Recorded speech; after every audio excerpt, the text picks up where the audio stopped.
It's kind of hard to upstage Bob McDonnell in his own state, but I tried for that bus. My goodness, thank you. What a welcome. Virginia, we're going to win on November 6th, I'll tell you.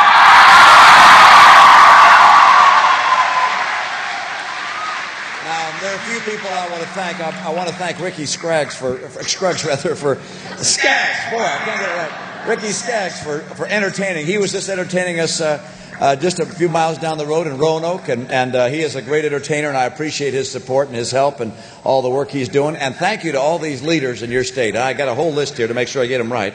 And now you just saw the governor, Governor Bob McDonnell. Is Lieutenant Governor Bill Bowling here? I think he is. Isn't he somewhere? Lieutenant Governor, how are you? Attorney General Ken Cuccinelli. Where's the Attorney General? Is he up there? He's somewhere. I don't know where he is, but I've seen pointing fingers. There he is down there. Thank you, Ken. Appreciate your being here. Eric Cantor, Majority Leader you just heard from. Leader Cantor, thank you. And the next great senator from the great Commonwealth of Virginia, none other than Governor George Allen.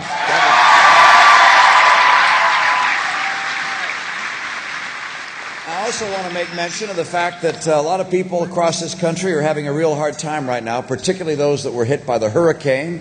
And I hope you'll keep them in your thoughts and prayers. And if you have a few extra dollars, sending them along to the American Red Cross or to the Salvation Army or to other relief organizations can make a difference in the lives of our fellow citizens. We care about them. It's part of who we are as Americans to step forward when people need our help. And this is one of those times. So thank you for the help you provided and for the help you're going to provide.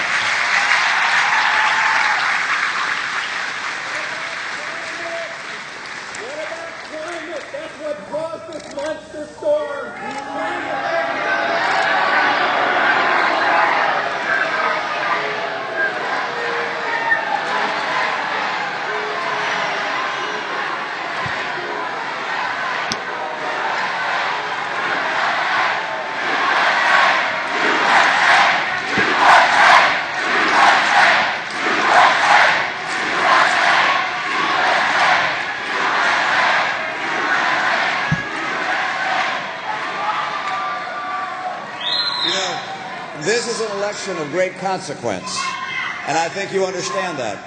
I know there are some people who believe we should just stay on the current course that we're on, and they think things are going just fine right now. I don't believe status quo is the right course for America. I believe that America finally needs real change. It was promised we're going to give it a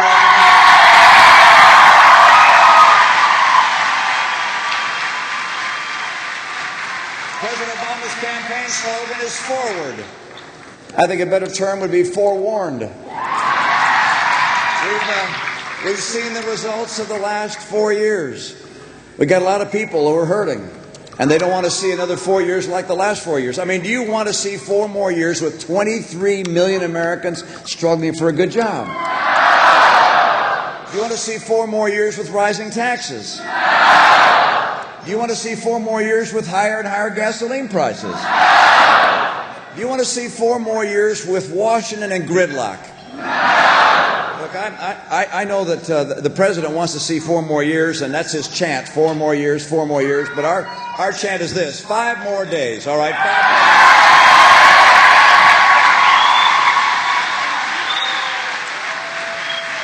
Now, the president's been trying to find a new idea because he knows people aren't happy with what's happened over the last 4 years. We had 3 presidential debates, 1 vice presidential debate, and the president wasn't able to put forward a plan to get the economy going. He just says he's going to do more of the same. And he came out with a brochure lately, a lot of pictures in it. But again, no new ideas to get the economy going. And then he came up with an idea last week. He's going to create a Department of Business, all right?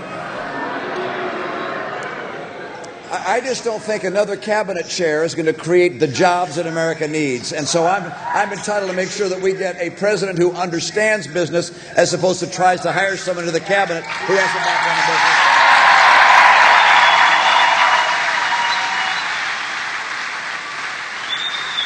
business. His campaign seems to have been reduced to smaller and smaller things.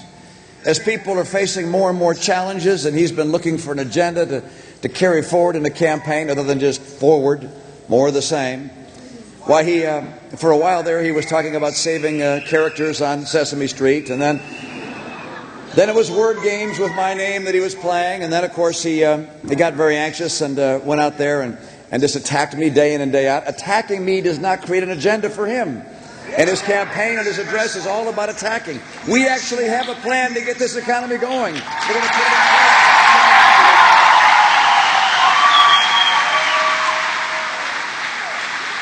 You see, I fundamentally believe in the American people. I believe in America. I believe that America is going to come roaring back if we do what we've done from the very beginning of the country, which is to unleash the freedom and the freedoms of the American people and let them pursue their dreams. And so my plan is based on 5 key steps that get this economy going. And you know what they are? Number 1, take full advantage of our oil, our coal, our gas, our nuclear, and our renewables.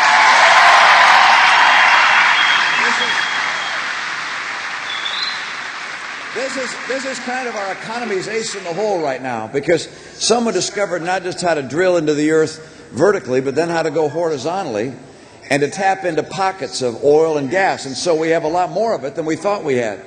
And by virtue of that technology, we can have North American energy independence within 8 years.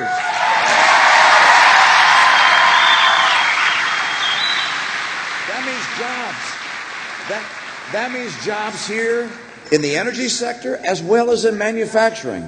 Manufacturing uses a lot of energy. And energy here will be abundant and inexpensive. And so manufacturing is going to come back. And by the way, energy jobs and manufacturing jobs, they create hospitality jobs and restaurant jobs, a lot of jobs. This is a big plus for us, and taking full advantage of it is going to get us quickly again. That's number 1. Number 2, this is a little background. We're the most productive nation of any major nation on earth. Now, productive means this. It means that when you add up all the things that are made in America, including all the services that are sold in America, you add them all up and divide them by the number of workers in our workforce, the output per person is greater than other nations. What that means is that trade is good for us.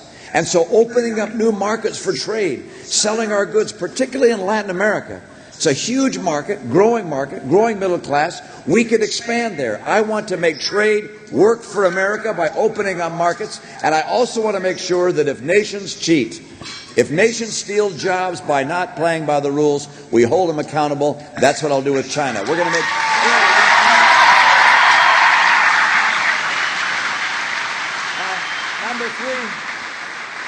Number 1 is energy. Number 2 is trade. Number 3 is making sure that our workers have the skills they need. There are 47 different government training programs in the federal government. Think of that. 47. Reporting to 8 different agencies. Think of all the overhead, all the bureaucracy, all the bureaucrats. I'd like to take those dollars and bundle them up and send back Virginia its fair share and say, Virginia, you run your program for the way you think best.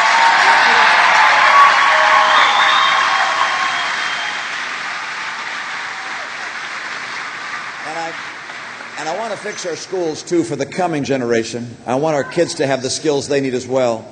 I think it's a tragedy that the nation that invented public education is performing in the bottom third or bottom quarter of education accomplishment. It's just unacceptable. I won't go through all of what you have to do. The key, by the way, is all about teachers. It's all about hiring the best and brightest, promoting the very best, making sure they're well compensated. The key is teachers. And to make sure we're focusing on teachers, we got to put the kids at the top, the kids, the parents, the teachers, and the teachers union is going to have to go behind.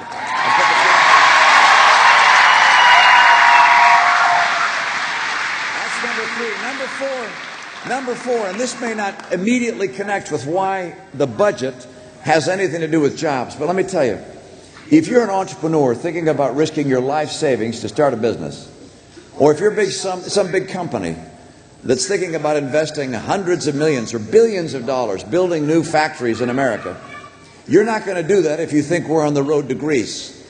And if we keep on spending $1 trillion more than we take in every year, that's the road we're on.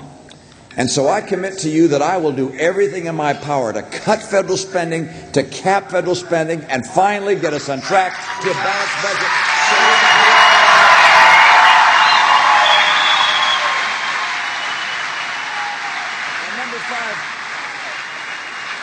number 5 is this. I want to champion small business. I want to make it easier for small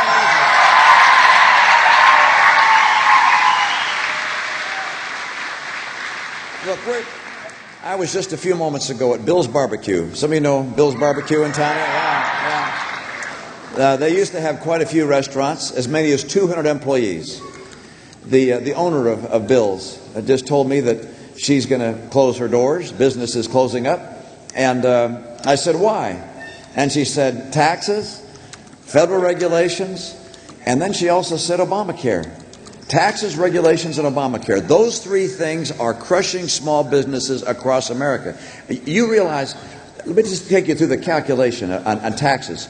If you're a small business, a successful one, you can calculate how much you're going to give to the government. I spoke to a guy in St. Louis who was in electronics business, 4 employees. He and his son calculated how much they send to government. With federal income tax, which is as high as 35%, payroll tax, state income tax, state sales tax, real estate tax, gasoline tax. I mean, you add all these up, they said over 50% of what their business makes, they send to government. Now, he said, think about this, Mitt. He said, you know, when you start a small business, your chance of succeeding is not real high. I mean, the failure rate on small businesses is pretty significant. And he said, and if you're lucky enough to succeed, then the government wants more than half of what you make. And because of that, businesses are less likely to get started and to hire people.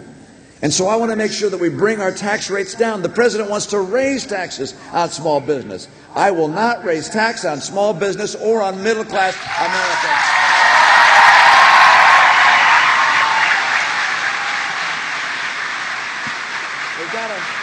We've also got to get regulators to see that regulators have to see that their job is in helping businesses, not killing them. Big business can handle regulations, by the way. Great big businesses can handle it. Oh, it slows them down, but they can handle it because they got all the lawyers in the world. Small business gets crushed by regulation. Got to make it easier for small businesses. And by the way, Obamacare, that's one of the things that I heard from Bill's Barbecue, and that is, boy, Obamacare, the cost per employee was just backbreaking. They couldn't possibly see how to finance it. And so one thing we've got to do if we want to keep jobs is to get rid of Obamacare and replace it with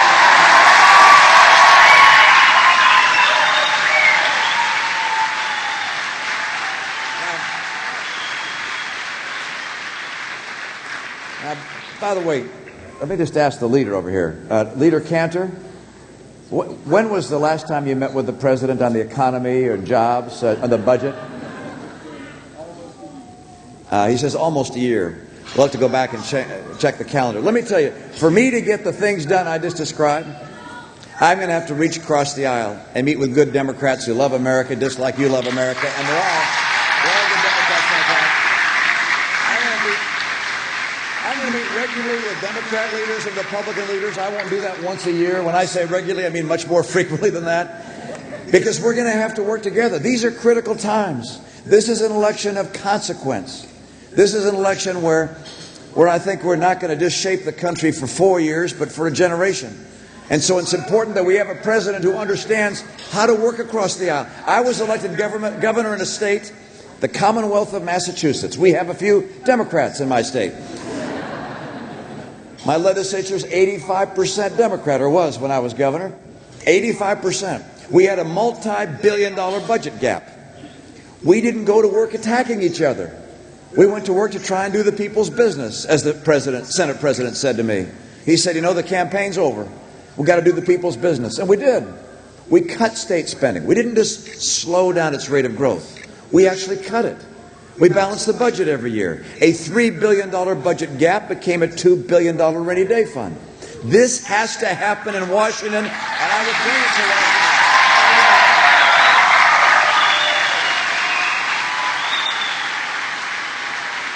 All right?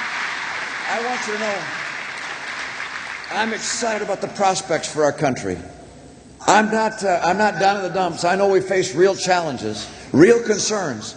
But the American people are innovative, creative, can-do, entrepreneurial, hard-working. The American people have what it takes to come out of these tough times if we got the right person leading our nation.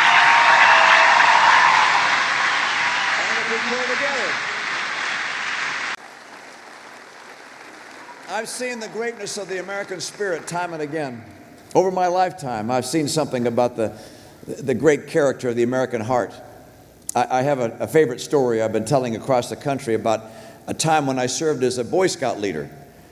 I was, any Boy Scouts here? Boy Scouters? Yeah, we got a few here. Thank you, guys, and some moms who also help in that program. I was at the front of the Boy Scout Court of Honor room at the gymnasium.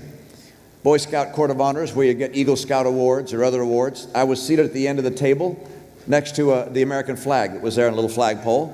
And the person who was speaking at the podium was the Scoutmaster from Monument, Colorado. And he spoke, wow, there's a Coloradan right there. And he spoke about how his troop wanted to have a very special American flag. So they bought one, had gold tassels around the outside. They sent it off to be flown above the Capitol, and it was. Then when it came home, they contacted NASA and said, would you take the flag up on the space shuttle? They agreed. He said the boys were so proud looking from their classrooms and watching TV, seeing the space shuttle Challenger launch into the air, and then they saw it explode on TV. And he said, he contacted NASA and said, have you found any remnant of our flag? And they hadn't. He said it called every week for months, still nothing.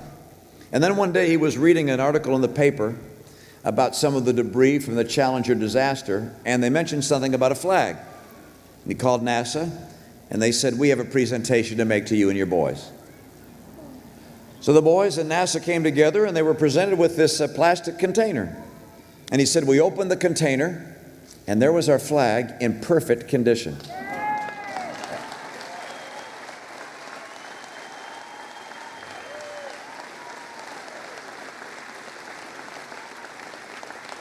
And then he said, and that's it on the flagpole next to Mr. Romney at the end of the table. And I reached over and pulled out the flag, and it was as if electricity was running through my arm, because I thought about the men and women on that space mission, thought about the people in our space program that put themselves in harm's way, recognizing that they are promoting learning, pioneering for us. They give of themselves to others. Our men and women in uniform give and have given of themselves for us to protect our freedom, to promote our prosperity, to promote our way of life. There's so many heroes of different kinds in our society. It's part of the American experience to live for something bigger than yourself. I think we're a nation of heroes. They say that being a hero is not being bigger than life. It's being bigger than yourself. And Americans live for things bigger than themselves. I think of all the single moms who right now are scrimping and saving to make sure they have a good meal to put on the table at the end of the day for their children. My sister's in her 70s, and she has 8 children. And of her 8 children, the first 7 are all married with children of their own. The 7th was born Down syndrome. He's now 43. Lynn's in her 70s. Her husband passed away a few years ago. Lynn devotes her time in her life to the care of her son, to make sure he has as an abundant and full a life as he possibly can. She's a hero to me.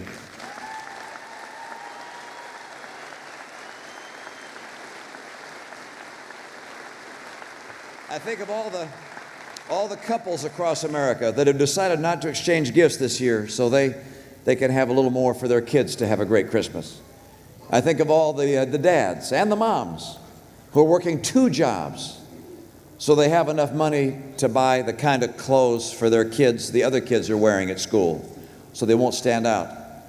We're a nation of people with big hearts who care very deeply about things bigger than ourselves, our families, our parents, our community, our schools, our churches and synagogues, our state, our nation. It's who we are as a people. And this is a critical time for us.